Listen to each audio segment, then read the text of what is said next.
लेकिन खाली इरफान का होना कोई गारंटी नहीं है कि पिक्चर अच्छी हो। मैंने बहुत अजीब अजीब पिक्चरें भी की हैं, तो आई थिंक डायरेक्टर और कहानी जो है वो सही मिल जाए तो एक्टर के लिए वो बेस्ट लॉन्चिंग पैड होता है। क्योंकि हम जब रिसर्च कर रहे थे और उनसे जो वहाँ के लोग थे बैंड्रा वाले, तो उनसे पढ़वा के देख रहे थे कि वो कैसे बोलते हैं, तो बड़ा इंटरेस्टिंग वो था कि इनका नाम है ईला, तो हमेशा पढ़ते थे आइला। तो हमारा बहुत टेम्पटेशन था मेरा और रितेश का, यार आइला ही रखते हैं, डियर आइला। और मराठी में उसका कुछ वो है भी है आइला, तो वो हम करते करते बच गए, रह गए। जी आई थिंक मैं भी बहुत बहुत सारे लोगों के प्यार में पड़ चुकी हूँ अब तक, चाहे उनके बारे में मैंने पढ़ा हो या उनकी फिल्में देखी हो या कई नॉवेलिस्ट्स हैं, कई पोएट्स हैं। I mean that list just goes on. I don't think I think love is a much larger thing, you know. You don't have to, आप ज़रूरी नहीं है कि किसी को tangibly हाथ उसका ले सकें और फिर आप उनके प्यार में पड़ सकें. I think the idea of being in love is extremely romantic. Jairam जी। नहीं, वो क्या एक्चुअली क्या हुआ है, शायद ये IMDb पे या उस पर विकीपीडिया में कई बार गलत इन्फॉर्मेशन चली जाती है मेरी फिल्मों में। मुझे पता नहीं इसका क्या क्यों जाता है ऐसा। वो फिल्में जिनका मैंने कभी सुना ही नहीं नाम, उनका नाम जुड़ा होता है मेरी फिल्म। मैंने कहा ये कब की, मैंने ये कब करूँगा। हाँ, तो वो फिल्म नहीं कर रहा हूँ। एक फिल्म है वनडे जो इसमें स्पेशल अपीयरेंस है, वो अभी ख़त्म हो जाएगी, ऑलमोस्ट 2 दिन का काम बाकी है।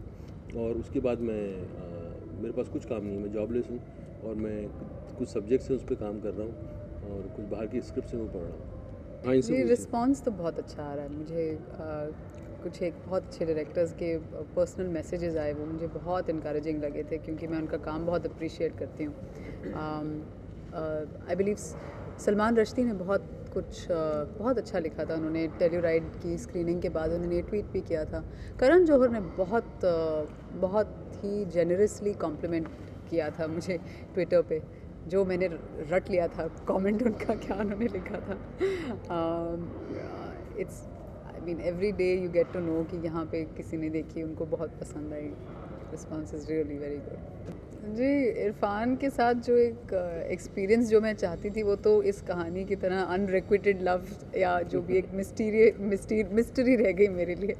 क्योंकि मैं चाहती तो थी कि इरफान की सारा का सारा इनका जो भी इनका एक जिनका वो कहते हैं ना मैजिक फाउंटेन ऑफ एक्टिंग इनका जो है, उस सारा का सारा मैं निचोड़ और इनकी सारी ट्रिक्स समझ लूँगी और मैं फिर निकल लूँगी। पर ऐसा कुछ हुआ नहीं, हमारे ख़ास सीन्स इकट्ठे नहीं थे, तो मैं जितना चालाकी से सीख लेना चाहती थी वो सब तो नहीं हुआ। बट इनको फिल्म में देख के the way the love story comes together and जिस तरह से इन्होंने इतनी एंडियरिंग तरीके से अपना जो एक किरदार निभाया है, वो मुझे बहुत बहुत ज़्यादा अच्छा लगा। और बहुत इंस्पायरिंग एक्टर हैं, मैं इनका काम कब से देखती आ रही हूँ, कितना सीखा है मैंने इनका काम देख कर।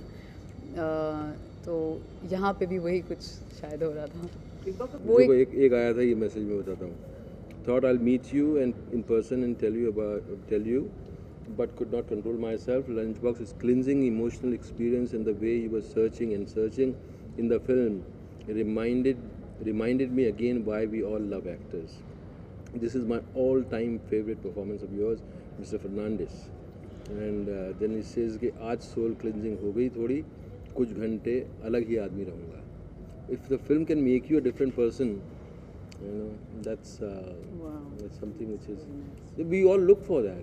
हम कहानियाँ भी इसलिए ढूंढते हैं, ऐसी कहानी करते भी इसलिए कि हम जो हैं उससे कहीं कुछ और हो जाएं, कुछ और बदल जाएं, कुछ और एक्सपीरियंस हमारे पास आ जाए, कुछ हमारी ज़िंदगी में रह जाए, यू नो। तो अपने आप को थोड़ा एक्सपैंड करने का, अपना एक्सपीरियंस उसको बढ़ाने का एक तरीका, और ऑडियंस के साथ यही एक नायाब रिश्ता है एक्टर और डायरेक्टर या फिल्म मेकिंग का, कि आपके जो अपने खुद के ज़ाती एक्सपीरियंसेस होते हैं वो आप कहानी के थ्रू लोगों के साथ शेयर करते हैं और वो फिर लोगों के एक्सपीरियंस बन जाते हैं।